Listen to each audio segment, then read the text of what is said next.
It's the mother of all talk shows. It's the mother of all talk shows. It's the mother of all talk shows. Go get 'em, George.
And now the end is near. How I wish we could play it as Frank Sinatra sang. Keir Starmer will announce his resignation as Britain's Prime Minister tomorrow. A nation rejoices. And the Iranian delegation have stormed out of the negotiation room in Zurich after Donald Trump, for the 11th time in a single day, breaks the number one commandment in the Memorandum of Understanding. It is forbidden to use force or to threaten to use force to the other party in the memorandum. 11 times in a single day. What kept them? The Iranians are out. And Donald Trump is on his way to Camp David, where he never goes. I smell a rat. Stay tuned. It's the mother of all talk shows.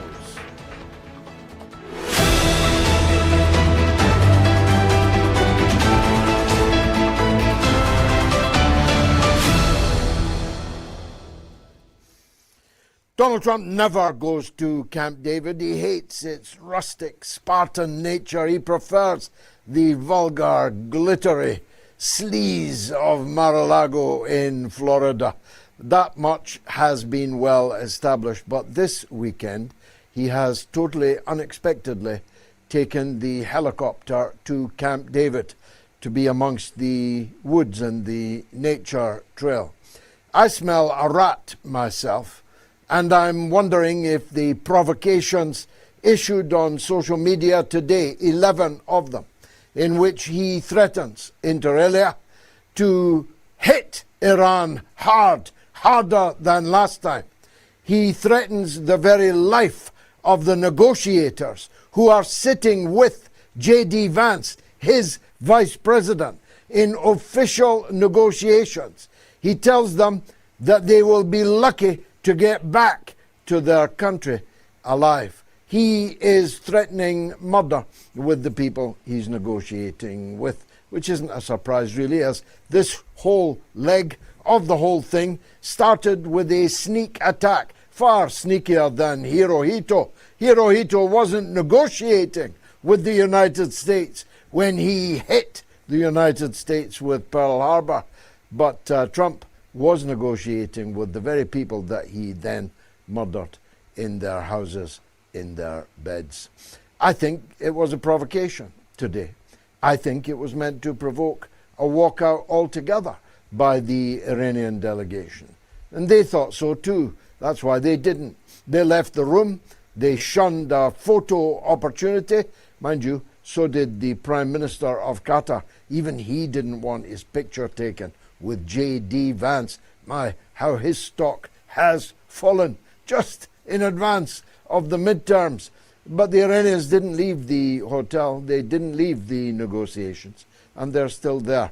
Although if Donald Trump makes good on his threat, they may not make it alive back to their country. And Donald Trump may be in Camp David for a nefarious reason. It's hard to work out any good reason why he would be in Camp David. There's no golf course. He doesn't live amongst gold showers and toilet basins. He doesn't live surrounded by courtiers and floozies, courtesans, and the rest of it. It's hard to believe he's gone to Camp David to birdwatch, if you get my drift. So we may very well be back into war after all of this. Mind you, he's burned bridges with Benjamin Netanyahu. On that, I am absolutely certain. And if I had a vote in this poll, has Trump really fallen out with Netanyahu? He sure has. As the New York Times quoted him this very week, calling Netanyahu a con man, which is the worst insult in the lexicon of Donald J. Trump, being he himself is the ultimate con man. And one con man can't stand another con man operating on his patch. He has, and so has J.D. Vance, so even has Marco Rubio, so has sundry members of the Trump administration, beginning to be echoed in the mass media, expressed their divorce from Israel, or at least a trial separation. The Vice President, J.D. Vance, said that the relationship with Israel was akin to the relationship with France and with the United Kingdom. Well, as Donald Trump has just danced on the grave of the United Kingdom's Prime Minister, Keir Starmer, about whom more in a minute, and as he's threatened 1,000% tariffs on French wine, if Israel is in the same league as France and the United Kingdom, well, that means they've fallen from favour. And the latest polling in the United States showing Benjamin Netanyahu with an approval rating in the United States of just 35%, down from 59% prior to October 7th, it indicates that it's all gone south for Israel, for Zionism, and for Netanyahu in the United States. And it will never be glad, confident morning again. Even if Trump were to do another 180, even if Trump were to perform a U-turn, even if Trump were to bomb Iran this very weekend or this very week, it will not restore Israel to any kind of parity with where it stood before. It's over for Israel in the United States of America. And the younger the person polled, whether they're Democrats, Republicans, or independents, the more strongly they disapprove of Israel and of the United States over attachment, shall we say, to that settler state far away on the Mediterranean. So I don't know what Trump's going to do next, but I don't know if Netanyahu has much more room for maneuver. It's reported that the US has opened back channels with the opposition leaders in the state of Israel, and it may very well be that even in advance of elections they are trying to push Netanyahu out so they can Gomulka him. Gomulka was a discredited communist leader in Poland. They got rid of him and then blamed every problem in Poland on the shoulders of Gomulka. That's probably what they'll try to do with Netanyahu. But it's all going south for Donald Trump on every front. He spent $14 million on the reflecting pool, which he wanted to turn from Barack Obama green to deep American blue. I don't have time to go into all the disasters that have occurred, but let's just say that when it was painted a deep American blue, the temperature in the pond went up so much that the algae multiplied and is now in its millions in the pool, and it's now dirtier than ever. And the deep blue paint is coming off in sheets, and people are stealing it and keeping it as keepsakes. Well, they paid for it, $14 million, which went to a guy without a bid, no bid contract. It went to a guy who's Donald Trump's neighbor at Mar-a-Lago. And if we've got a picture of him, he's worth seeing. He's like a character out of The Goodfellas or out of The Godfather. Anyway, I'm digressing. From the ballroom to the reflecting pool to his relations with all of his former Zionist friends, Shapiro, Levin, Barry Weiss, they are all lambasting Donald Trump. And most ominous of all, Miriam Adelson will never give him another shekel. Now, he won't need it for any further elections. He'll be lucky to complete this presidential term, never mind run for another one, but it must have hurt when her newspaper in Israel, she owns almost all of them, when her newspaper in Israel denounced Trump as a traitor, a backstabber. Trump sold his whole presidency to these wretches, and they've turned on him just because he tried to end a war he should never have started, and which he started at their behest and on their behalf. The midterms are coming at us like an express train. November is just around the corner. It is Midsummer's Day already, and November, the election campaign for November, has already begun. If Trump loses, not just one, but both of the houses of Congress, the probability of impeachment, maybe weekly impeachment, steeply rises. And as the next presidential election looms, there will come a point at which Republican senators will not any longer wish to veto the removal from office of Donald J. Trump. So in these high-stakes situations, you can see why he's panicking to end the war, and yet why he's provoking a continuation of the war. He's zigzagging. This is an empire of chaos. Absolute chaos reigns in Washington. Mind you, it isn't much better in London. And I turn to my favorite subject.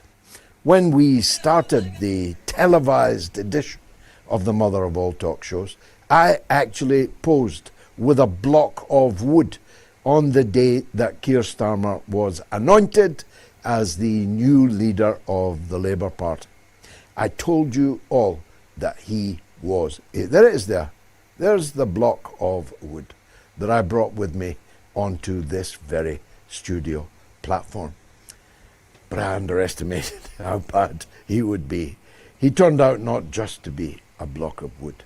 He turned out to be so dense, so sclerotic, so wooden, so tongue-tied, so doubtful, so dubious, so devious, so deviant, that he will go down in history as a notorious freak show who turned up out of the blue as Britain's Prime Minister for a mercifully short time. I'll be dancing on his grave when I hear from his own lips that he's resigning from the Prime Ministership tomorrow. There seems little doubt that that's what he's going to do. The only doubt there might be is how quickly he'll be going. Donald Trump himself announced that Starmer was resigning. And every newspaper in Britain, every broadcaster in Britain, including his own broadcaster, the state mouthpiece, BBC, have announced that Starmer will be going tomorrow. Now, he may seek to delay it for a week or a month. He may say that the campaign to be the next Prime Minister, next leader of the Labour Party, and therefore automatically the next Prime Minister, requires a 2-month campaign, or who knows, even a 3-month campaign. And he may generously agree to stay on. I don't know any of this. I'm very far away. I don't have the inside track on it. But I'm certain that virtually no one in Britain, virtually no one, will regret his passing.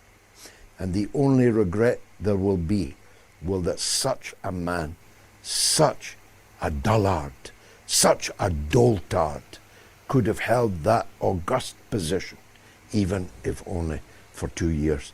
He makes Liz Truss look competent. He makes Rishi Sunak look spectacular. He makes Boris Johnson look honest. And I tell you, that's a very difficult thing to do. So people have been asking me all day, who's going to be the next Prime Minister? Well, the next Prime Minister, barring an act of God, is that man behind Starmer on that picture on my wall. His name is Andy Burnham. I've known him for 25 years.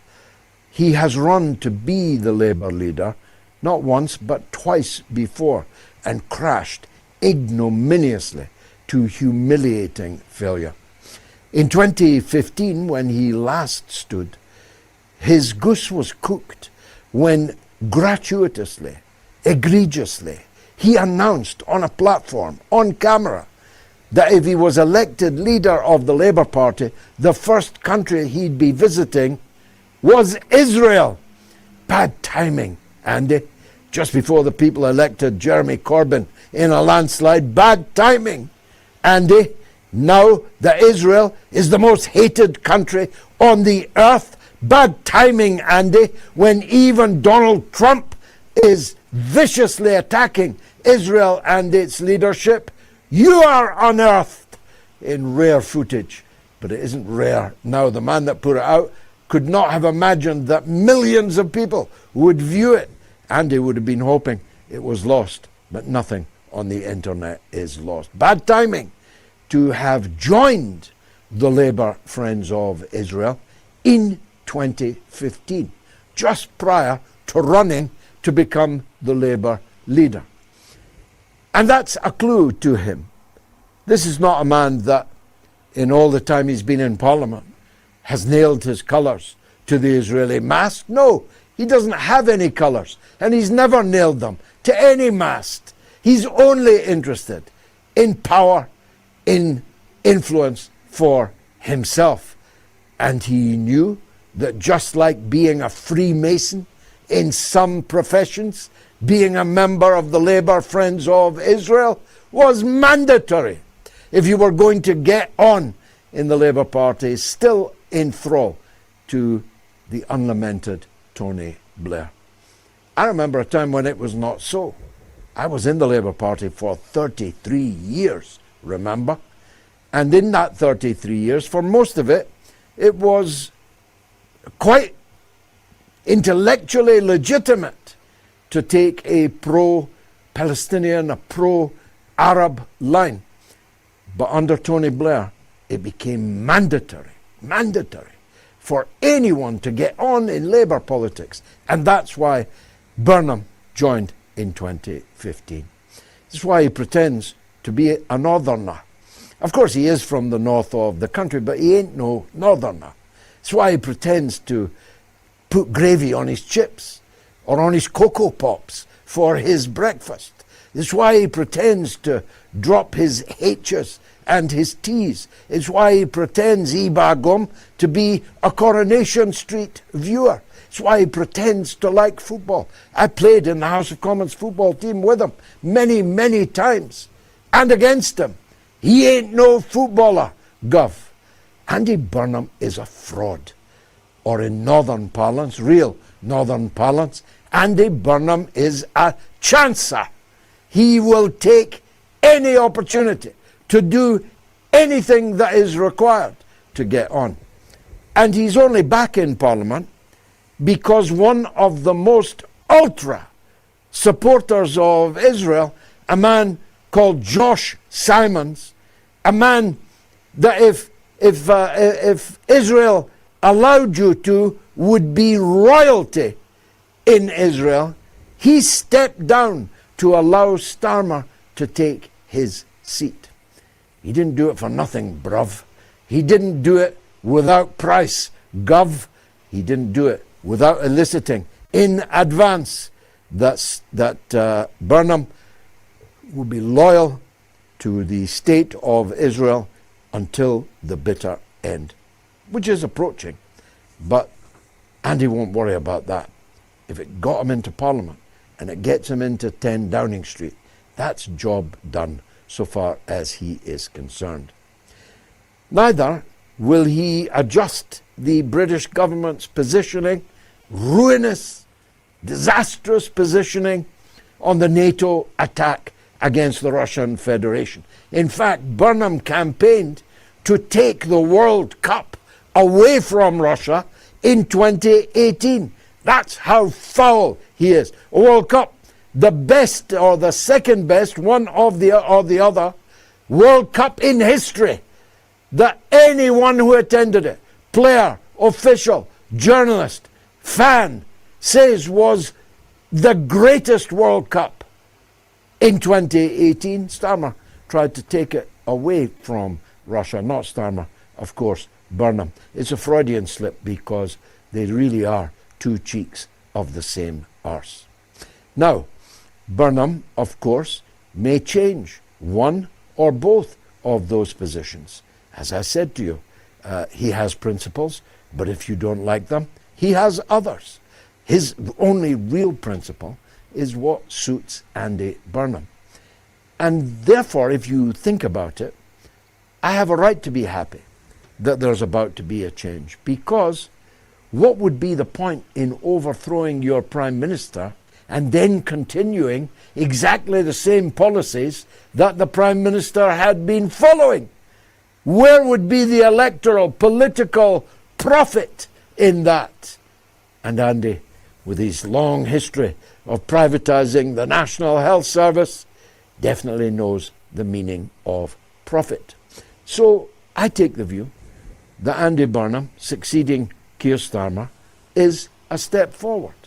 It won't, obviously, restrict my unremitting complaint and critique and attack, if necessary, upon him, including in the forthcoming elections for the Mayor of Greater Manchester, which he's now been forced to divest, and running as the Workers' Party candidate in Greater Manchester, and demanding that the British government assure me that I will not be detained under the Terrorism Act at gunpoint at Manchester Airport when I arrive to take part, as is my right, in a democratic election for mayor.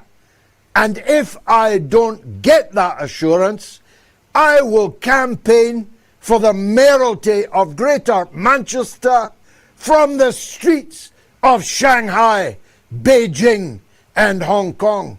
See how that makes you look, you big planks of wood. It's been marvellous. Stay tuned for the rest of the show. It is the mother of all talk shows.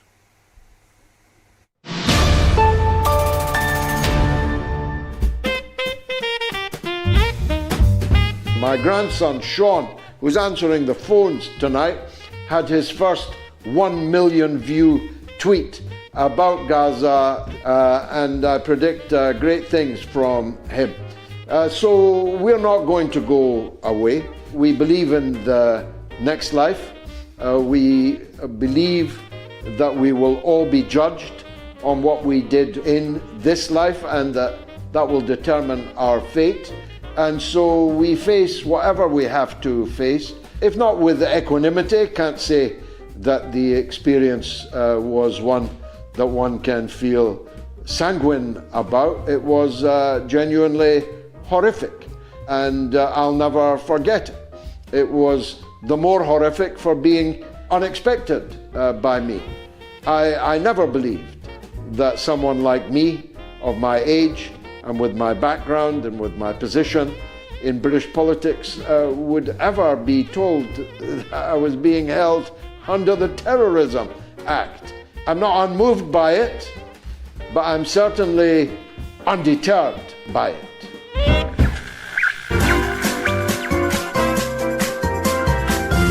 You are listening to the mother of all talk shows with George Galloway.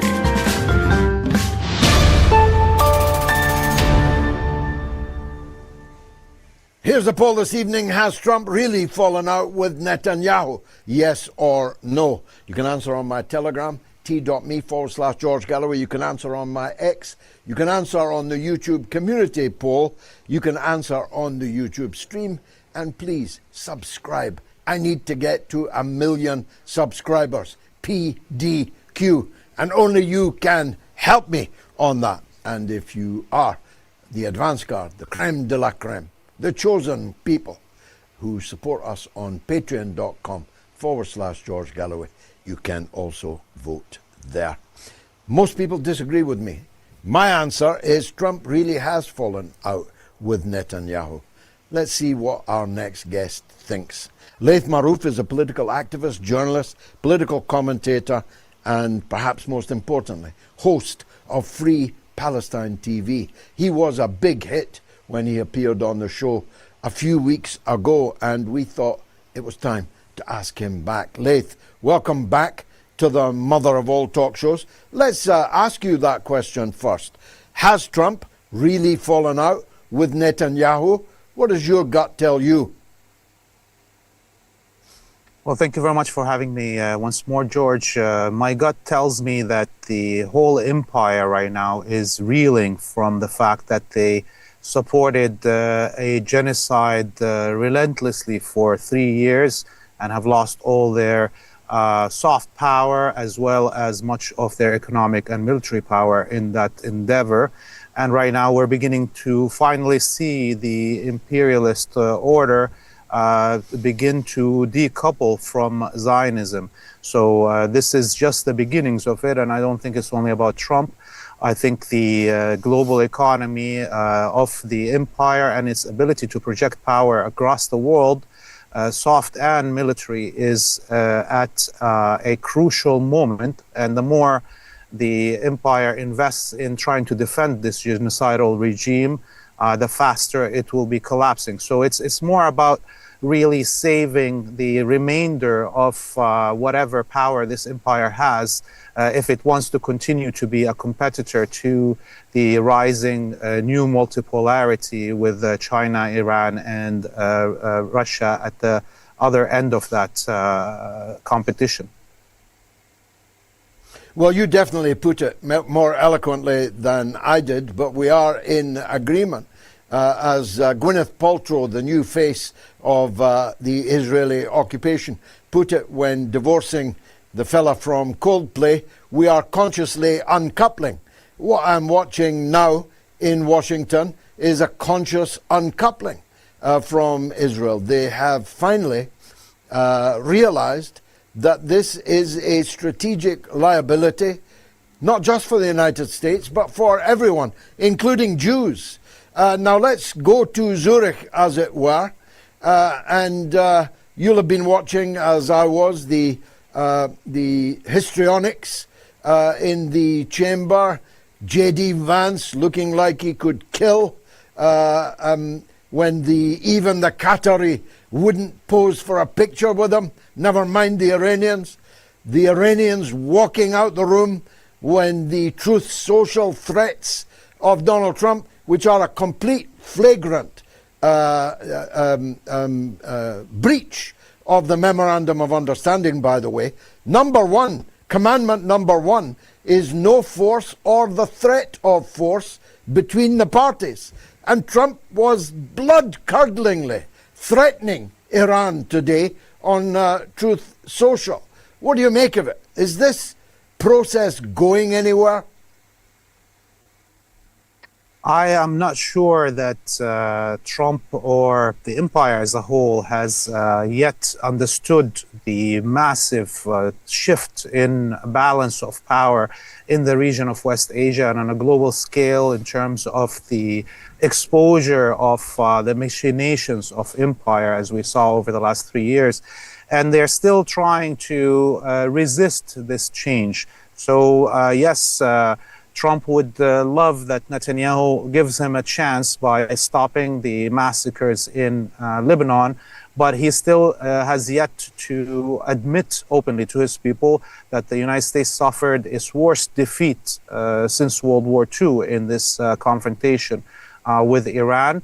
And that reality hasn't set in their minds. So we see right now the Iranian team walking out of the meeting, refusing to return to the meeting hall because of these blood-curdling threats, as you called them, and until there is not only a cessation of attacks in Lebanon by the Zionist regime, but also a full withdrawal from occupied parts of Lebanon. Now, this is what's been put on the table, and what Trump did by actually making these threats online is just made the position of Iran even more solid, because before it was willing to have a ceasefire and then negotiate the withdrawal of the Zionists from South Lebanon.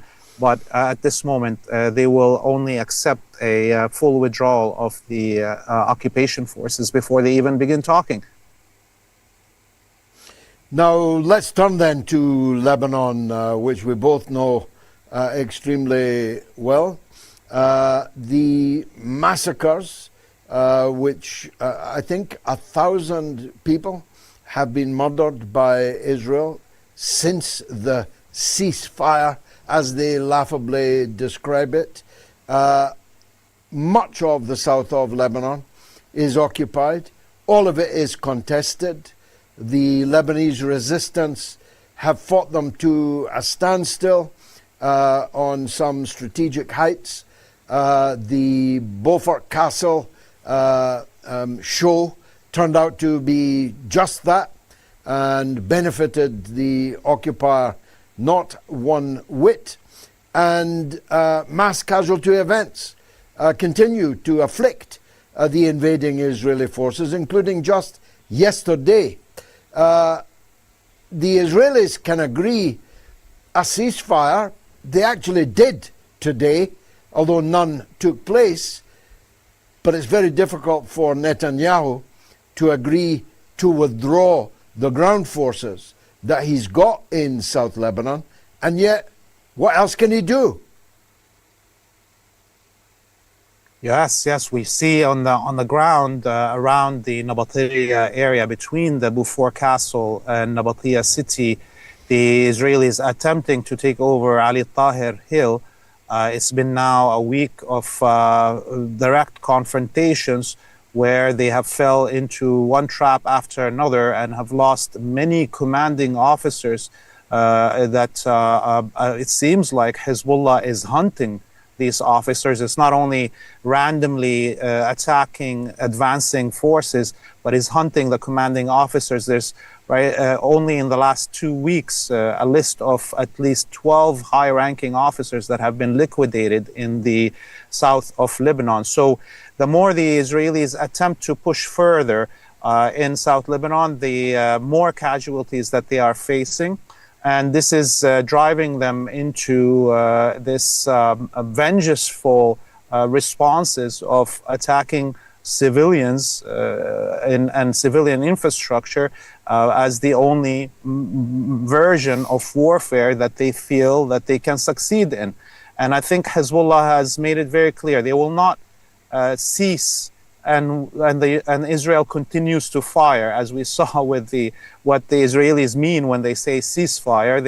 They mean you cease and we fire, and that's not going to be allowed to happen. And Iran gave the United States a chance to curb this rabid dog, this Jewish colony, in order to bring peace to the region and allow the flow of oil and trade in the world. But the United States hasn't been able to rein in this rabid dog yet, and it is continuing to commit these genocidal actions.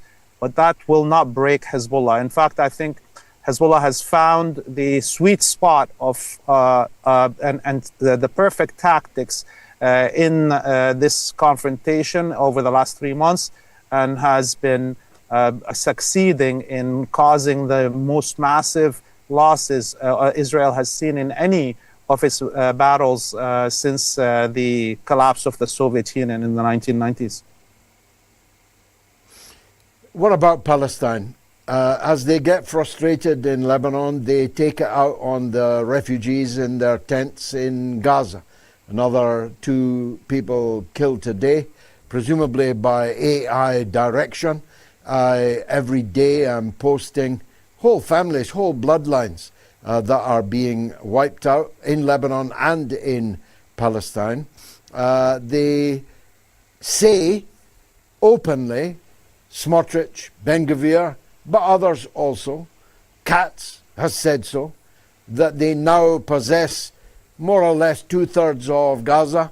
They are systematically destroying it, and Smotrich was honest enough to say the reason we are destroying this place to the ground, to the very last brick, is so that there is nothing left to return to, and the only option will be immigration.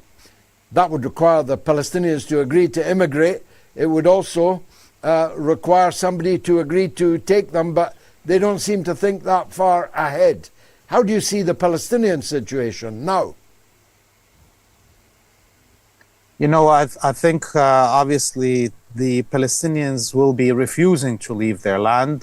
They've learned the lesson from 1948 and 1967, when the world told them that there is such a thing as international law and the right of return for civilians that leave a combating area at the end of hostilities, and that didn't happen. So there will be no chance that Palestinians leave at mass their land, and they will choose to die in dignity on their land rather than become perpetual diasporas at the whims of the Western control. So the reality is that the minute there is a ceasefire on the front in Lebanon and on Iran, the whole world's attention will be refocused on what's happening in Gaza, and we will see a commencement of pressure globally on the Zionist colony to cease its genocidal actions in Gaza. And this is why the Netanyahu regime is unable to accept ceasefire everywhere else. It knows the reckoning will be coming the minute no more wars are playing out in Western Asia and everybody's eyes are back on Gaza. So I think we will continue to stay in this loop until there's a full, uncontested defeat of the Zionists. This is the only thing that's going to stop them from committing genocide, not only in Gaza, but the rest of the region. And the axis of resistance that has been trying to be the mature party, the more logical party, by accepting these ceasefires over and over, is now, I think, on a global level, most of humanity can see that Iran and Hezbollah or even Hamas are more rational than the Zionists or the leadership in the United States, and that is playing out perfectly. So when there will be retaliation, and I believe there will be retaliation from Iran against both the genocide in Lebanon and in Gaza, the whole world will be celebrating at that point, because everybody would see that Iran and the axis of resistance have only used the force in a rational manner and not in a vengeful manner as we see the Israelis doing. Forgive me for this final question, Laith. I hope it doesn't in any way inconvenience you or embarrass you. As you know, I was very close to Arafat for many decades. From 1977, I was in the hospital when he died in Paris. And he made some mistakes, of course, but he also had many achievements. One of them was to ensure that the Palestinian issue never went away, never went into the museum. But he always used to say, the Palestinians have only one address, meaning him, meaning the PLO, meaning wherever he was. What is the Palestinian address now?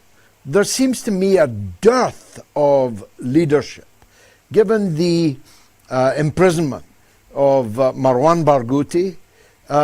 Who is the leader of the Palestinians? What is their address?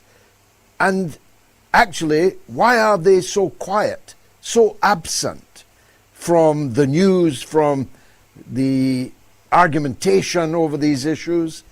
I never see them, I never hear them. Well, obviously you did mention that martyr Arafat was poisoned by plutonium, and he was taken out of the picture to make it that there is no clear leadership for the Palestinian people. And the replacement for him, Mahmoud Abbas, is a total collaborationist, Vichy regime kind of style of man, who's now turned the Fatah Party and the PLO in general and the Palestinian Authority into a family business, whereby appointing his son as his replacement and kind of destroying whatever remainder of Fatah democracy or what have you, representation of the people may have been left.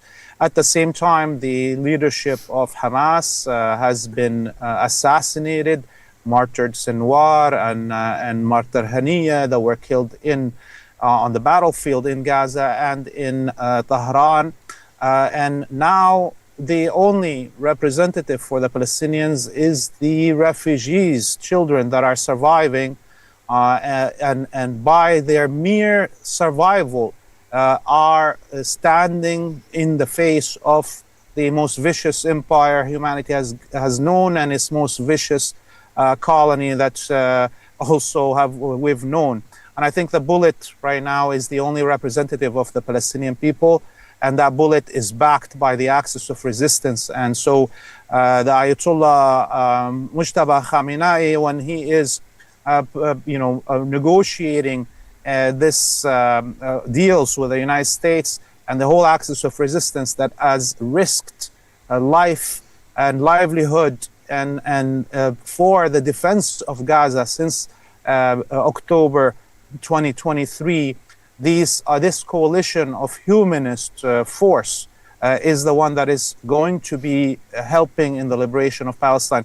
So we will see, I think, and I'm very saddened, of course, as a Palestinian, to see where we are.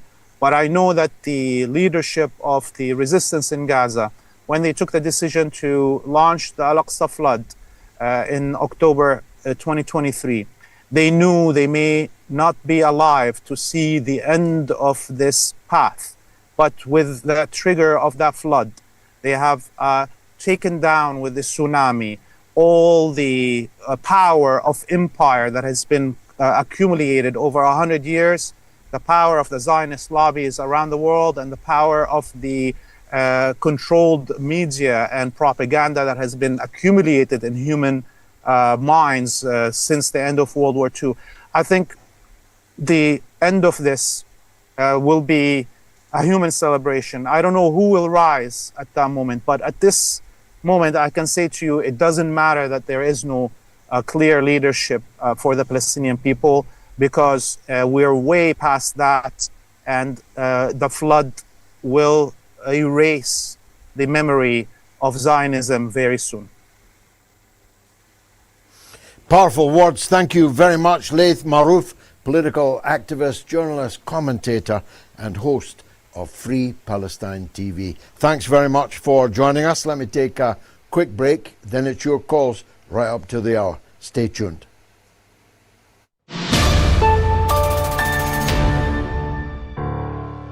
I'm so old.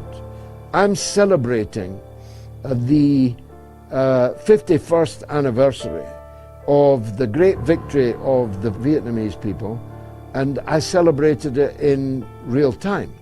I'm so old that I danced around my living room as I saw the American empire hastily retreat, if that's the word, clattering off the rooftop of their embassy in Saigon. I'm so old that I remember the tanks smashing in the gates of the US Embassy and of the South Vietnamese presidency. I'm so old I remember Big Min surrendering to the People's Army, the NVA, and the National Liberation Front. I'm so old I have a Viet Cong flag from that exact time, one that was waved from the balcony of the United States Embassy. Does Donald Trump not watch the History Channel? I suspect that he doesn't. In fact, we know he watches the Gorilla Channel, and we know that he talks to the gorillas, gets on his haunches in front of the screen and talks to the gorillas. This we know from people whose job it was to be present in the room in the White House. So maybe when someone is so detached, unhinged from real life with real consequences, maybe we can expect a resumption of the war.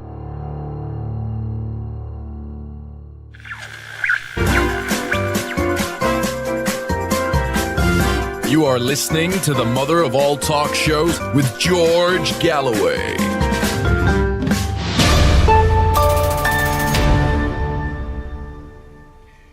Has Trump really fallen out with Netanyahu? Yes or no? Get voting on Telegram, on X, on the YouTube community poll, on the YouTube stream, or on patreon.com/George Galloway. If you want to call the show, it's toll free in the United States and Canada, +1 844 944 3344. It's free of charge in Britain and Ireland, 088 196 5522. And the worldwide number 0044203962625. There's a legend on the line. It's Terence in Reading in England. What have you got to say, Tel? Good evening, Mr. Galloway. I trust you and yours are well. I'd like to say that, like you, I'm a simple man and I see the simple facts. When Mr. Shalom Burnham becomes the 5th elected Prime Minister or Crime Minister of this country very soon, which has been flagged for a while now. He's still a Zionist like the man there. I can't remember his name. He's so meaningless. When he becomes the 5th unelected Prime Minister of Britain, that means that he's guaranteed £100,000 no matter what for the rest of his life when he leaves in about, let's say, a year's time after that. Now, I'm a simple man. 20 doctors, 15 teachers, and looking at you and your party, these are issues that the people in this country, in Great Britain, it can be Great Britain again with people like your party pushing it forward. We need to get this message out. They are screwing the hard-paying Deliveroo drivers on the push bikes who take pictures around. They pay more tax than Starbucks, yet they profligacy in this issue of pass the parcel or pass the Prime Minister. Really, really think that you and your party can push the envelope on this, because there is so much nonsense. But this man's a trillionaire, a billionaire. They are nothing other than leeches. They don't pay taxes. And for anyone to pretend that there's anything special, it's quite laughable. What say you, sir? Well, I couldn't put it better than you did. Hilariously and pungently, that's exactly what they are. The Crime Minister, that is terrific. Phrase is born with that one. Andy Burnham will be the new Crime Minister. But he won't be any different from the old Crime Minister unless we force him to. I mean, the way I look at politics, I measure a democracy not by how many identical parties there are in elections or how much balance there is on the television in election time. Never found much myself. I measure it by the ability of the people to change the course of things. As a good friend of mine in China put it, in China you can't change the party, but you can change the policy. In Britain and America, you can change the party, but you can't change the policy. And China's change of direction over the last 40 years is obvious and is a very obvious success. We have been pursuing over the last 40 years exactly the same policy, whoever was in power, and its absolute disastrous failure is obvious. A blind man can see it. So if we're not going to force our governments to change the policy, change the direction, well, frankly, we deserve what we are going to get. It's time that people got up off their arse. Get up, get out and vote for real change. If you do the same thing over and over again and expect a different result, you're a lunatic, as a very clever man called Albert Einstein once said. The points that you made about the bonanza that within which these people live, they're claiming hundreds of thousands of pounds in expenses with big salaries. They, in the past, were buying property in central London at the state's expense and then renting it out to other people whilst the state was paying them for the mortgage, and then flipping what was their main residence. I could give you the names and pack drill. People claiming that their main residence was a Button Ben in the Highlands of Scotland, not the one they spent 5 nights a weekend that the state was paying for in central London, and the capital gain on which went entirely to them. If you were a member of Parliament, as I was, from the 1980s, I did not, as is well known in the expenses scandal. I came out squeaky clean, much to the chagrin of many a listener. If you'll remember, Terry, there's a YouTube sketch on it. I didn't myself, but I could give you the names of people who bought property in London at the state's expense and now own £2 and £3 million houses that the state paid for and is now their pension.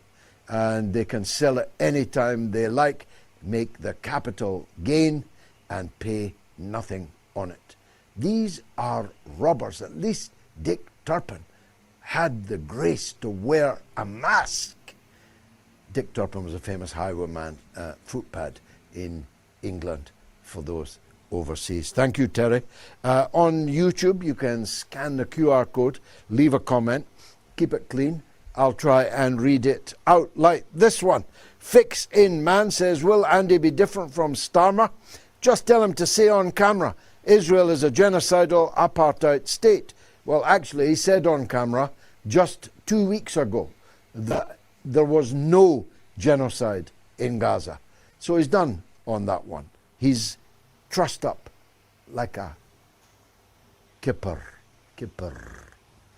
Hazelnut Surprise says Burnham will be no better. MI6 will tell him to be a nasty towards Russia and lovey to the Zionist entity. And Paul Metz Cohen says Burnham is an Israeli agent. Be under no illusions about this man. James Klugman, great name, says welcome to Ben Gurion Heathrow. Open your bags and phones. And Humongous Shift sends $4.99. Thank you for that. The Mayor of Manchester, GG. On line 2 is Lance in Canada on Lebanon. He's always worth hearing, actually. Lance, on you go, sir. I wanted to just send my best to the people of Lebanon and thank you for the message you've delivered on it for years. I've never really met a Lebanese person I didn't like. They always seemed like such friendly, wonderful, hospitable people. Wonderful. I just hope that somehow they can keep their homes and somehow this hate machine they've been cultivating and rising for years doesn't rise. I don't, as far as Israel goes, or foreign policy goes, I don't really see a difference. If Starmer goes out and somebody else goes in, you're going to end up with the same thing that way. Probably, it looks to me like the people at the top are trying to push those right-wing people in England now, like Farage and Robinson, and, it's got that Katie Hopkins on repeat. So obviously trying to start some kind of civil strife in Britain to distract the British people from what's going on elsewhere, in my opinion. But anyway, I just wanted to thank you for all you do. Thank you, Lance. You've made your point very cogently. I think it's complicated. I think the deep state has decided to give Andy Burnham a try, and they've done everything to make sure that he got back into Parliament, that he will become the Prime Minister, and there must be a reason for that. I think they tried Keir Starmer and found him wanting, and now they have encouraged the whole political system, especially the BBC, but the whole system, newspapers, television, civil service, everything has been bent towards getting Burnham back into Parliament and getting him in 10 Downing Street. There must be a reason for that, and that reason is that they fear that the project, the stability of the project, was endangered by the intense hostility towards Keir Starmer. It's difficult for those not in Britain or who have not been in Britain to know just how hated this man was and is. I mean, metaphorically, there will be the popping of champagne corks all over the land when he announces tomorrow that he is going. I've never known a political figure as viscerally hated as Starmer, and I've known some really hated political figures. I mean, Margaret Thatcher was viscerally detested by huge parts of the country, but not by all the country. Starmer is hated by all the country because he's fundamentally a sleazeball. He's fundamentally doubtful. He's fundamentally dishonest. As I said earlier, he makes Boris Johnson look honest, and trust me, that ain't a small achievement. I think they don't want Nigel Farage. I think Nigel Farage's balloon is beginning to deflate, and there are a number of reasons for that. And if I can blow the trumpet of my people, I hope I'm right about this, I believe I am, the majority, the great majority of the British people will not vote for race hate. They will not vote for racial hatred, discrimination, and deportation and remigration and all the alphabet soup of the rhetoric of these creatures of the right. Lowe is even worse, even lower. He's well named Lowe. Rupert Lowe couldn't get much lower. The man who's in a grisly embrace with Tommy Robinson. The British people won't elect these people. And I think the failure of the last 3 by-elections, where reform had, on the face of it, perfect demographic conditions and perfect hatred of Starmer to run against, and they failed in both cases, dismally in both cases. And even the third that they won it by 4 votes after a dozen recounts. They should have won it by a country mile. They won it by 4 votes. That's 3 parliamentary by-elections in a row. And we now have the very familiar process of people elected in May as reform councillors going to jail having to resign in the midst of scandal, being caught fabricating their expenses. It's a well-trodden tradition of reform and their predecessor parties. And we're now seeing it again. Many of the by-elections being created now are resigning reform councillors, only just elected, but now being forced to resign because of malfeasance of one kind or another. So my take, could be wrong, is that the machine, the deep state, has decided to put their money on Andy Burnham. Now, if Andy Burnham merely continues the policies of Keir Starmer, I predict that that isn't going to work. Thank you very much, Lance. A big thank you now to some of today's top Moats supporters who backed the programme through the website, moats.tv. Aubrey Aldridge, Robert Spenceley, Paula F. Soto, Alan McClernon, and Gary G. A big thanks to every one of you, and a thanks in advance to every one of you who is going to give on the website, moats.tv, before they retire to bed this evening, because otherwise you'll be freeloading on me, and I don't think you're that kind of person. Let me take live from Iran, whoa, my good friend Hussain Shafiei, Chairman Hoz, who's an author, journalist, and he is, I think, the best broadcaster out of Tehran right at this point in time. Uncle Hoz, good to see you. What can I do for you? Or what are you going to do for us? What have you got to say?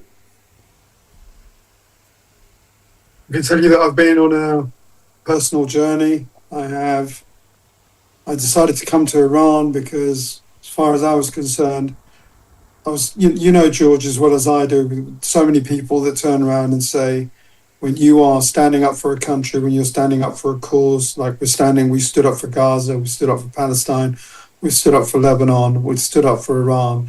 The favourite line of almost every single one of these people who are Pahlavi supporters and the people who are supporters of, you know, of the Israeli state is, why don't you go back to Gaza? Why don't you go back to Iran? Well, that's exactly what I did. You know, I'm half retired already. I don't have a lot to do. My back was broken, but I flew back because I felt like if I'm sitting here saying to people, I want you to stand up and fight, and in Iran they're under bombs, then I need to be able to do the same thing. I need to be able to come and stand under the very same bombs as everyone else is and suffer the consequences of that. I'm quite happy to do that because, quite frankly, I think it's the only right thing to do. You can't expect or ask other people to stand in the line of fire while you're sitting there in your house in Bayswater, enjoying life, telling other people. So I've done what I've done. I've come here and I'm going to basically help change the attitude of people towards Iran, because you know as well as I do, George, the first word that comes out of the mouth of Donald Trump is Iran, the biggest state sponsor of terrorism. And what is the biggest state terrorist? It's Israel. And you've put up a video of something that broke my heart, George. This is the gates of Minab, the school that I went to visit yesterday. I'm still in the same area, and it broke me, George. My heart was broken while I walked around there, and the number of kids that you see and that are still coming to that school right now to see their friends, to see the people that have died, you know, to come to those graves. And there's people still searching the place. They've found like 4 fingers of you know, the people, because this place was hit by 3 Tomahawk missiles. One, then they waited, then a second, then a third. I think it may be the first time that's a triple tap instead of just a double tap. And you can see there's piles of rubble, and there's people working behind those piles of rubble, and they're using these very small metal diggers in their hands. What do they call them? Spatulas or whatever. And they've found 3 fingers. And they're still, to this day, we're 110 days down the road, they're still trying to find body parts of people so they can give them to the families. Just behind that ground. There we go. At this stage, when I saw all of those pictures, body parts of little children to make it even worse. I've watched your broadcast from there and many others, and the verisimilitude that you bring by being there and being a known personality, a leading member of our party, I'm glad to say, you have brought a reality, an authenticity of basically an Englishman. You speak the Queen's English, although you were born in Qatar and you are in fact Iranian. You sound like, if you turned the vision off, you could be one of the Queen's advisors. And I just think that what you're doing is so valuable, and it's working. The Iran World Cup team experience is a good example of that. The whole world who doesn't have a team in this, and as a second team to those that do, is right behind Iran because of the way they're being treated and because of what's happened to Iran, don't you think? 100%, George. It's absolutely unbelievable that the levels that these people have to lower themselves to bring such a disadvantage to the team Melli, that they're effectively cheating. They're forcing the Iranian football team to fly in on the day, play their game, and forced to fly out again. No chance to get massages, no chance to cool their bodies down. They just said, you've got to go, you can't stay here. And they've got a 50-man team, the team Melli, and they're not allowed to bring the 50 people over. There's about 18 people that are not allowed to fly over. And it's just wrong, because, you know, if you look at Belgium, if you look at Egypt, if you look at all the other teams, George, they're all staying in 5-star hotels that are like half an hour away. They've acclimatized to everything. I don't know if you know or not, but if someone flies up 35,000 feet, then flies back down, it's not the same as living in the same area that you're going in a bus in. And it impacts your health, and it impacts your physique, and impacts your ability to actually endure what you've got coming, you know, in a game of 90 minutes. And they're just cheating, because their attitude is like they just want to punish Iran. But the good thing is, as you said, the whole world supports Iran. The whole world has supported Iran since the beginning of this war, because this was such an unjust war brought to bear on a nation that didn't attack anyone. And you know as well as I do, George, what Iran is capable of with its missile systems, but it hasn't used them in a way to actually destroy everything. It's gone to military bases and it's targeted military equipment. It's the assets of the United States of America. They've taken out their bases. They've attacked Israel. But they haven't gone out of their way to destroy civilian infrastructure. They haven't gone out of the way to destroy civilian buildings, which is why there's hardly anyone dead in Israel. Whereas Iran has had, in the first day, as you know, the 168 kids, the whole family of the leader, the supreme leader, 13 scientists, some 25 generals. In all, George, 223 people were killed in the first day who basically... And I'm going to tell you something that you don't know. I'm wearing black at the moment, George. And I'm wearing black for one day for every person that was killed on that day, which was 223 people. I will take off my black clothes, which are the black clothes of mourning, on the 9th of October. And I started wearing that on the 28th. And I don't think it's right that you get to kill the leader of a country. Can you imagine if Donald Trump was killed by a missile? What would the Americans and what would the Western Europeans do if they were targeted and they were just murdered out of the blue? What do you think would be the consequences of that?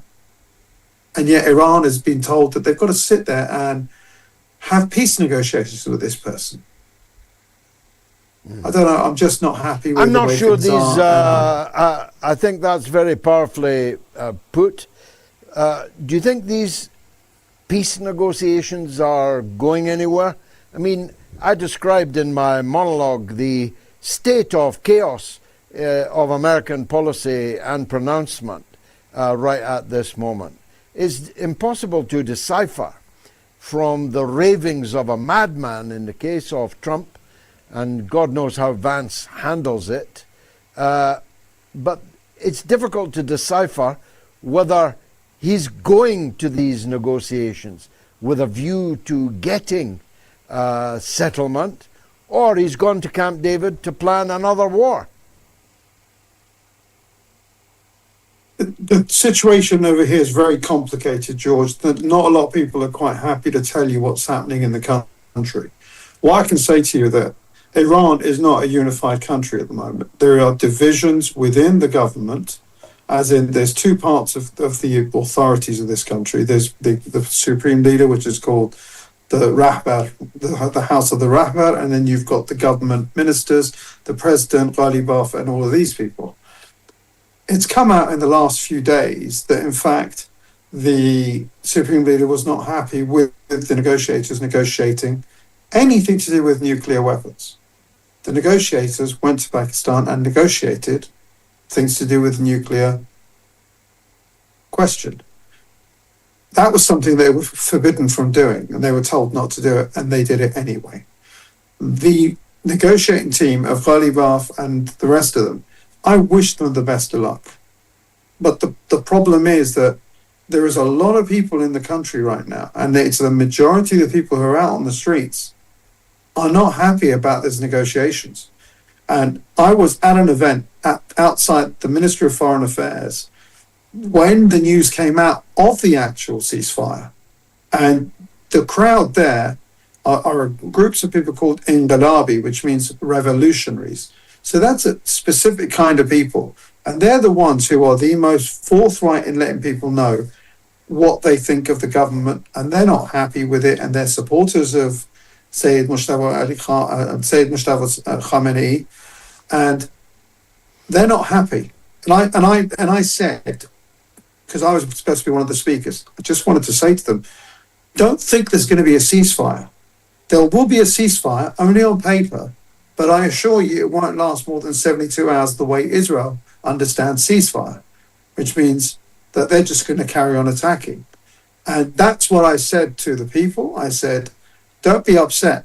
There will be no ceasefire. And that's exactly what's happening at the moment. There is no ceasefire because Lebanon is getting burnt on a daily basis. Gaza is still getting people killed every day, and people are forgetting about Gaza. But Gaza is actually part of it as well, even though I understand they've got their own peace settlement with them. The Iranian people are not happy about Gaza getting killed, people, Gazans getting killed.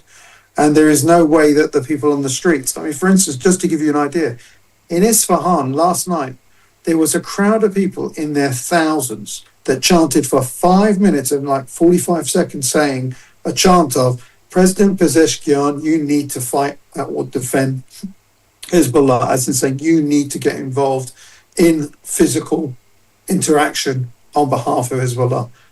That's not a small amount of people. They're an important part of that. I mean, I hope that we can get peace, but I can't see how we can get peace with Ben Gvir and what he's saying about how any one mother, a tear of one Israeli mother is worth 1,000. What does that mean?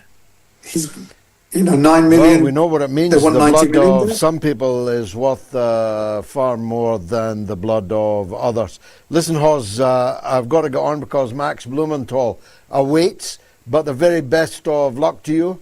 They're in Iran. Everyone must follow you on social media. I'm seeing your work on Facebook and on Twitter and on Instagram. Everyone follow Hussain Shafiei and get the real story from the streets of Iran. Thanks very much for joining us. Let me take a quick break, and then the one and only Max Blumenthal, the greatest journalist in the United States of America, is our guest tonight. Stay tuned.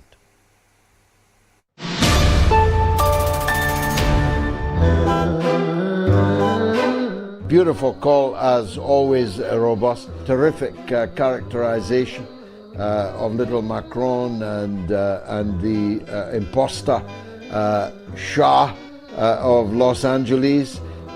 He is, of course, an imposter in two ways. He's an imposter in pretending that he has any support from the great mass of the 90 million Iranians who've not seen him since he was 4 years old, when he fled with their riches in the saddlebags, and the father and mother, emperor, empress, Shah, roamed around the world from Monaco to God knows where, spending the millions that they had stolen from the people of Iran. But he's a pretender, an imposter for a second reason. The Pahlavis are not even the royal family of Iran. The royal family of Iran is ancient, millennia, and the rightful emperor or Shah, if there is such a thing as a rightful emperor, rightful Shah, was overthrown by a corporal in the Iranian army, the grandfather of this joker Reza. His grandfather was a corporal, a private soldier in the Iranian army, was raised to the rank of corporal, and then, with British backing, overthrew the actual monarch.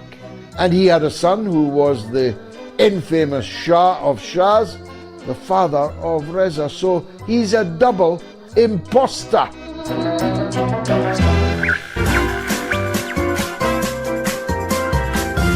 You are listening to the mother of all talk shows with George Galloway.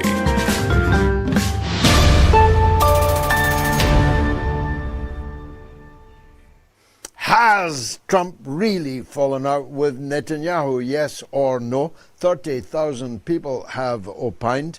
It's closed a little bit, but most of you think he has not. It's only me, it seems, who thinks he really has. We'll see if Max Blumenthal agrees with me or with the majority on this poll.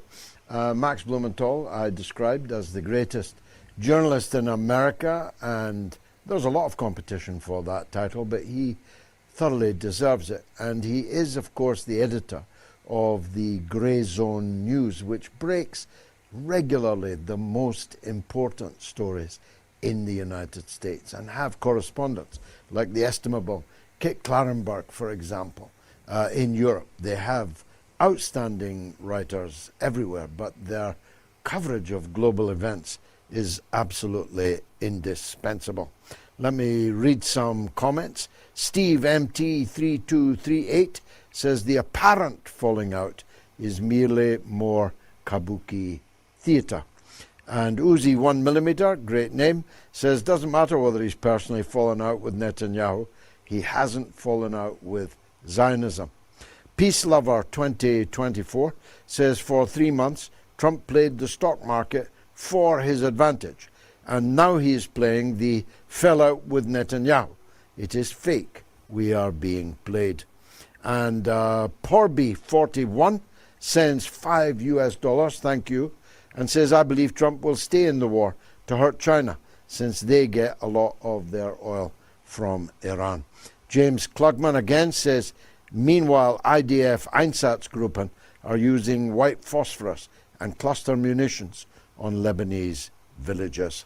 Well, let's turn to the Oracle, Max Blumenthal, on those and other questions. Max, thanks very much for joining me.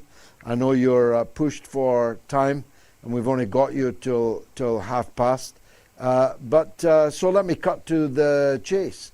Has Trump really fallen out with Netanyahu, or is it, as some people think, just kabuki theatre?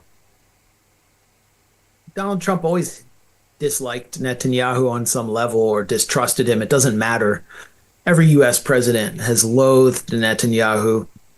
But there was a period where it did seem as though Donald Trump had, or as though Netanyahu had won Donald Trump's trust. It was February of this year. Netanyahu was coming frequently to Washington. He got a kind of presidential style visit.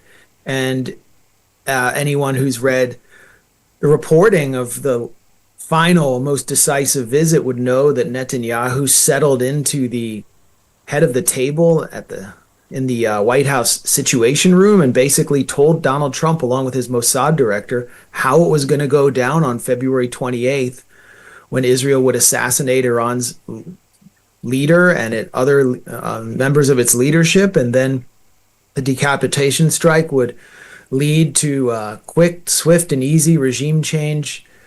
And Venezuela's situation would soon ensue, and there'd be a Delcy Rodriguez who'd be willing to do whatever Donald Trump and Israel wanted. And that whole scenario that Netanyahu laid out was discredited. Donald Trump's war, Operation Epstein Fury, is run up against the hard rocks of reality. He's less popular than before the war started. The global economy is in far worse shape than before the war started. His midterm hopes for his Republican Party are far worse than before the war started. And so the reality is forcing the figure, more than any other figure in American history, the one person who has been subjected to more Israeli influence than any other single American in the history of the world, Donald Trump, to actually step back from the Zionist logic, which Netanyahu was able to sort of impose on his administration.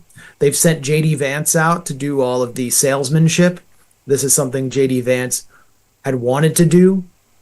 And he's having a great moment right now, politically. I don't know if it will last, and we can talk about why. I don't think, and I'm sure you share the same view, that the MOU might not hold. But Donald Trump no longer sees the world as Netanyahu wants him to see it. And you're seeing Mark Levin, who was Netanyahu's one of his main proxies, faces and voices in Donald Trump's inner circle, coming to Israel soon on what he says is a family trip. It's actually so Netanyahu can basically brief him and prepare him to undermine Trump or bring Trump back into the fold. Israel Hayom, the pro-Netanyahu propaganda paper in Israel, has published an article savaging Donald Trump and accusing him of failure and disloyalty and a total betrayal, basically speaking on behalf of Miriam Adelson, who is his top donor. And it doesn't have to do with Trump's feelings or his understanding of the world or his analysis. He barely has an analysis. It's about reality. And reality right now just does not align with Zionist logic, which is why these two quote-unquote unshakable allies have been pried apart in public in a way we really haven't seen in our lifetimes, or at least since probably the George H.W. Bush era. And I never thought I would see. I share your analysis completely. It seems to me that whatever happens next, it's no more glad, confident morning for the Israel lobby in the United States. That strategic damage has been inflicted upon them by the things that Trump has said and the things that Vance has said. There's no walking back these things. If you declare that Israel is no more significant an ally than the UK or France, then you really can't walk that back. If you say, as Trump did, that Netanyahu is a con man, and on the principle it takes one to know one, there can be no more severe insult in Donald Trump's lexicon than that. There's no walking that back. What, you're going to give more money to a con man? You're going to drag us into more wars for a con man? It's like spring has sprung. There's a new atmosphere in America. The polls reflect it. Even the mass media, apart from the New York Post, even the New York Times reflects it. I think it's a sea change. I'm glad to see you think the same. Yeah, I mean, look at what J.D. Vance is saying. It's reality. It's the first time we've heard reality from a figure of this stature, including in the Democratic Party. You know, Tony Blinken would have never said, Israel needs to do what we want, or they will essentially dissolve as a nation because we provide 2/3 of their defensive weapons. They cannot survive without us. Donald Trump, I believe, said that as well, but JD Vance is articulating it more clearly. There's no walking that back. And it's partly because JD Vance is in a race for his own political survival. There's no clear successor to Trump or to the MAGA movement, which is now basically a collection of astroturfed influencers, cronies, and mafiosi, because of the demoralization that the Trump grassroots has experienced since his failure to release or refusal to release the Epstein files, and then the launch of Operation Epstein Fury, which is crushing Donald Trump's base in the heartland because fertilizer has become so expensive, for example. And everyone's seeing it. The U.S. media refuses to tell the truth. Or, I was watching Fareed Zakaria earlier today, and he interviewed Phil Gordon, who is Biden's main foreign policy handler and also Kamala Harris's foreign policy handler. And they were talking about the MOU and, how this was this great surrender on the part of Donald Trump and that the war was a complete failure. He never mentioned Israel once. But I think everyone else is seeing it, that this was a war launched for Israeli interests in which Zionist logic was imposed on a U.S. administration through various means of influence. Many people wonder if there's bribery, but there certainly was legal blackmail. If there's blackmail, but there certainly was legal bribery. And it was a complete catastrophic failure, I would say. And Robert Kagan, imperial planner Robert Kagan, one of the forebearers of the modern neocon movement, correctly said this is the worst military defeat possibly in American history. You could say, well, you might say, well, how could it be worse than Vietnam? The economic damage of Vietnam was contained, and the injury morally and physically was mostly felt by the American poor and working class.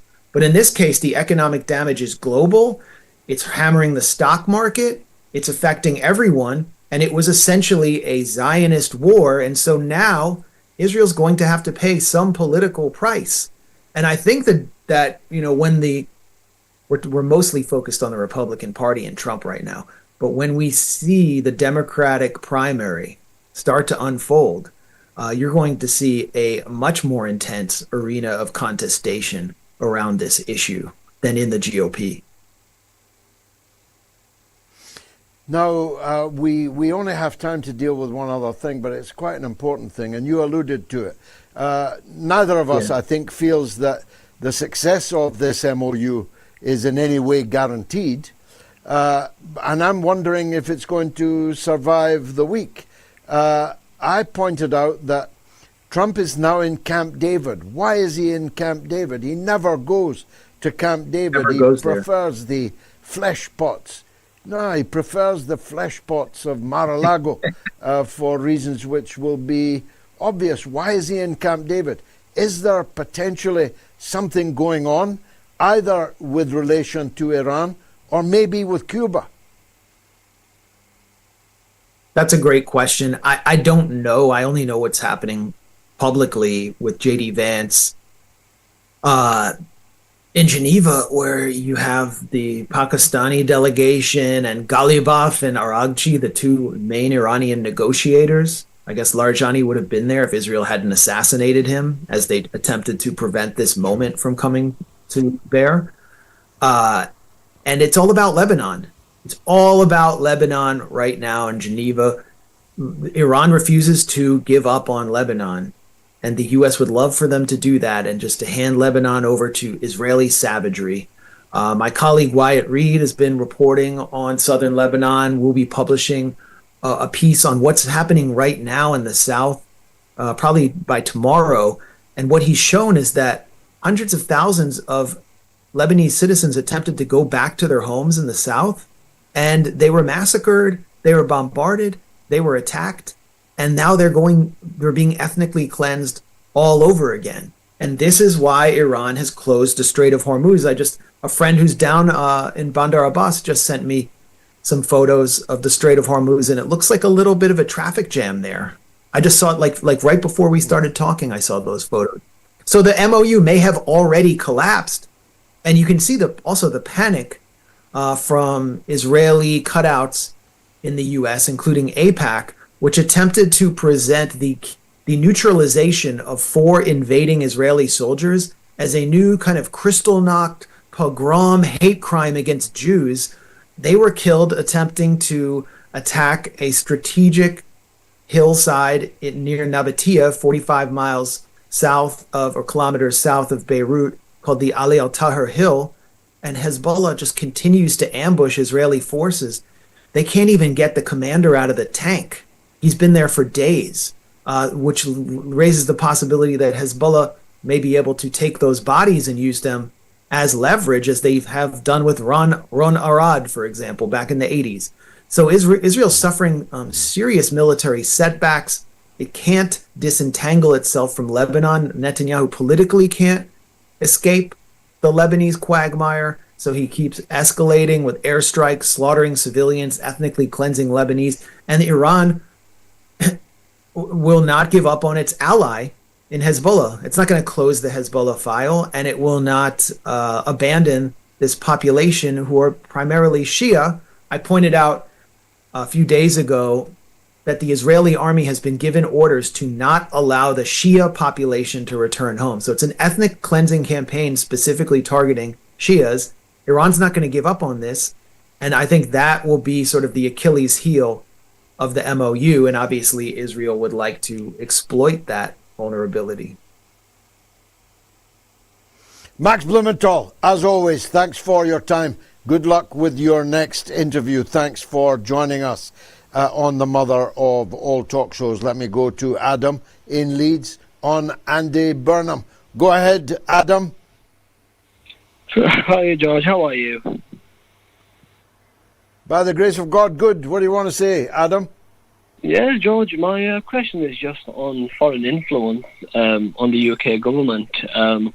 George, I'm not a supporter of, Palestine. I'm not a supporter of Israel, but one thing that has become blaringly obvious is Israel is committing a genocide and Israel's influence on the UK government. And I was reading into Andy Burnham and his Friends for Israel. How much influence do you think that's going to have on Israel and the UK, the relationship? And do you ever think we will get a government in the UK that will sever its ties with Israel? And if not, why do you think? Well, only if you elect me and the Workers' Party of Britain. We're the only party in the country that has no friends of Israel and never will have any friends of Israel. We get the politicians we vote for, or if we don't vote for them, we fail to vote effectively against them. We waste our votes or we stay at home. So there's a direct relationship in these matters. If the successor in Manchester is another Andy Burnham, then you can expect Manchester to be exactly the same as it was under Andy Burnham, run for the benefit of the skyscraper class, of the Epstein class, who have profited mightily from Andy Burnham's mayoralty, but the ordinary working man and woman have not done so. And the same is true on national politics. If you allow Burnham to, he will continue in his way. But if he calculates that an over-identification with Israel, with Netanyahu, with Zionism is going to cost him votes and cost him the possibility of power, of a term, a good length of term as the British Prime Minister, definitely he'll change. It's not as if he really believes in it. I mean, you know me, I think, Adam. The things I believe in, I would believe in if I was the only man standing who believed in them. And it wouldn't matter to me whether you wouldn't vote for me, couldn't vote for me, or wanted to kill me. It wouldn't change my mind, because I'm a conviction politician. I believe what I believe. Might not like it, but believe, please, that I believe it. That's not true of Andy Burnham. He wasn't a member of the Labour Friends of Israel until 2015. He became a member because he was going to run to be leader of the Labour Party, and at that moment in time, that was an absolutely mandatory condition of being elected as the leader. Now it's a pretty good reason for not voting for someone. Many people think it's the best reason not to vote for someone. So it's a, hate to use the word, but it's a dialectical matter. It's a dialectical question. There's a kinetic involved. If you put up with anything, you'll get everything that you don't want. If you don't put up with it, you have a chance of making sure that they are forced to reverse it. That's what democracy means. Thank you, Adam. This is the last motes under the Starmer regime. I think that's a significant matter. I think it's a significant event, and I like to think, there we are. There's, my goodness, I look better now than I did then, don't I? I hope so. I claim that we have played a significant part in the downfall of Keir Starmer. I believe that we, the Workers' Party, that you, the audience of the mother of all talk shows, millions and millions strong every week, top audience 13.7 million in 1 week. We have played a big part in creating the conditions for the defeat, for it is a political defeat, of the worst Prime Minister Britain ever had. And we weren't pushing at a closed door because the vast majority of the British people are glad to agree with us. Now, another big shout out to more of today's top motes supporters: Walter Lipman, Sally Soriano, Wilma Williams, John and Derek Blackmore. A big thanks to all of you for backing the program through motes.tv and helping to keep independent broadcasting on the air. I know that the rest of you are going to go and visit motes.tv and click the Donate Now button and give whatever you can. Let's go to the UK, where Clive wants to talk about another of Starmer's stupid ideas, the online safety bill, so-called. What have you got to say on it, Clive? Good evening, George. Can you hear me? Very clearly. Go ahead. Thank you for taking my call. Great show as always. My question to you is, it's about the online safety bill announced by Starmer this week. I don't think the people in the UK are aware that the bill that's been pushed through is an identical copy of Australia's and Canada, which pushed it through last week. But what it's doing is it means that all adults must submit their facial biometrics to go on social media. And this is of great concern to me.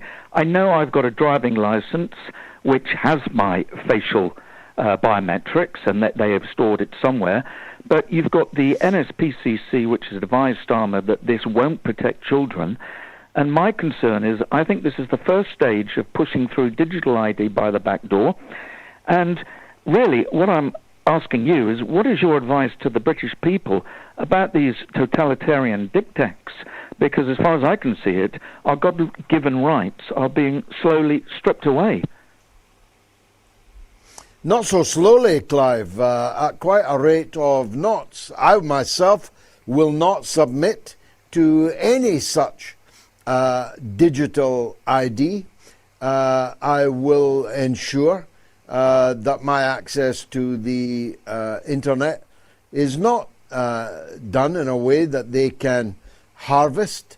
If I've always worked on the assumption that more or less everything that I do is monitored by the state, and that they have regarded me for decades as an enemy of the state, but they were not able to do anything with that information thus gained because they were gaining it through illicit, illegal methods, and therefore it was not applicable, and it was not something that you could submit in a court of law, for example. But now they will be, because, as you rightly say, and I dealt with this on Wednesday at some length on my show. If you haven't heard that, please do listen to it.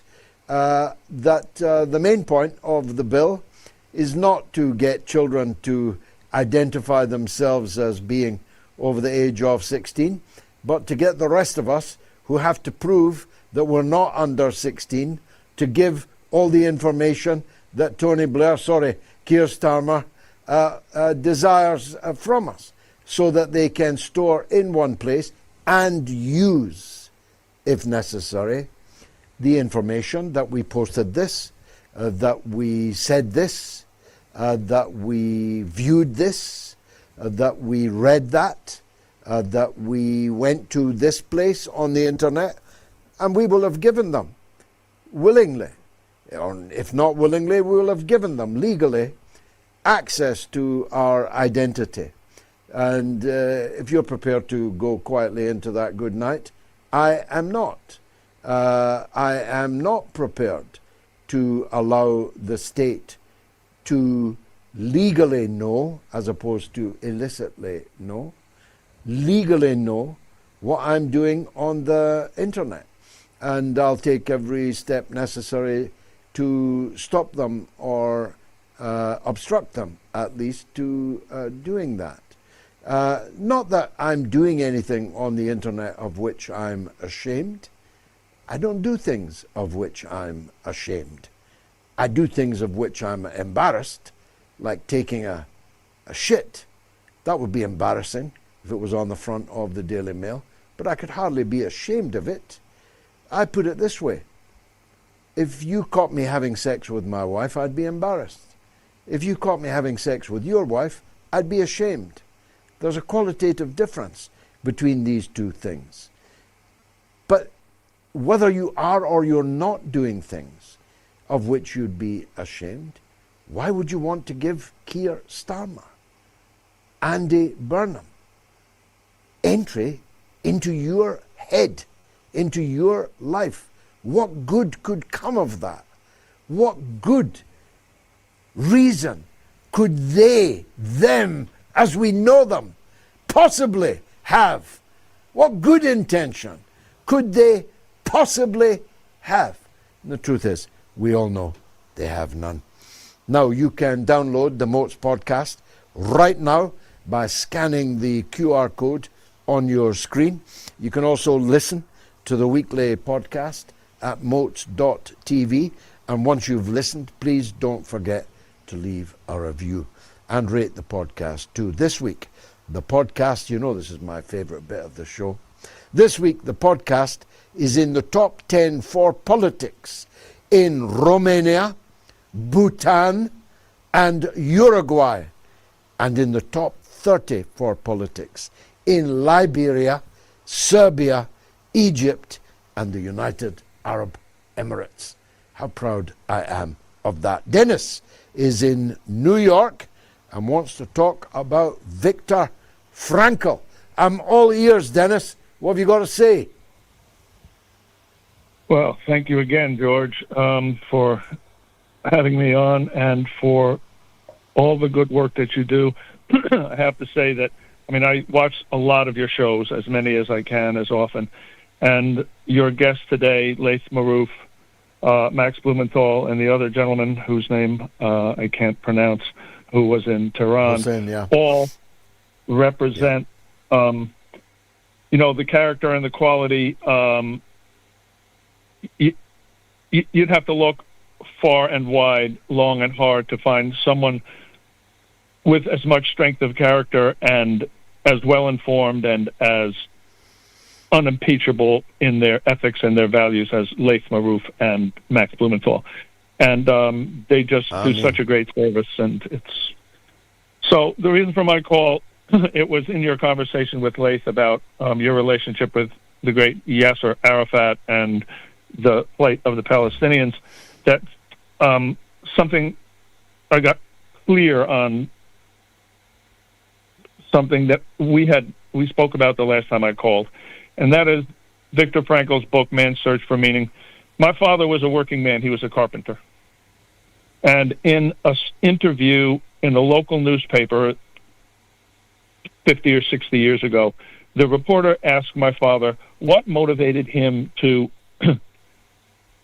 found the local volunteer rescue squad in Ellenville, New York, which he did.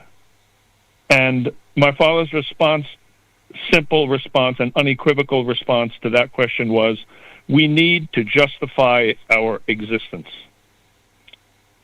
And I've lived with that admonition my whole life and have been searching for meaning in my whole life because of how my father inspired me.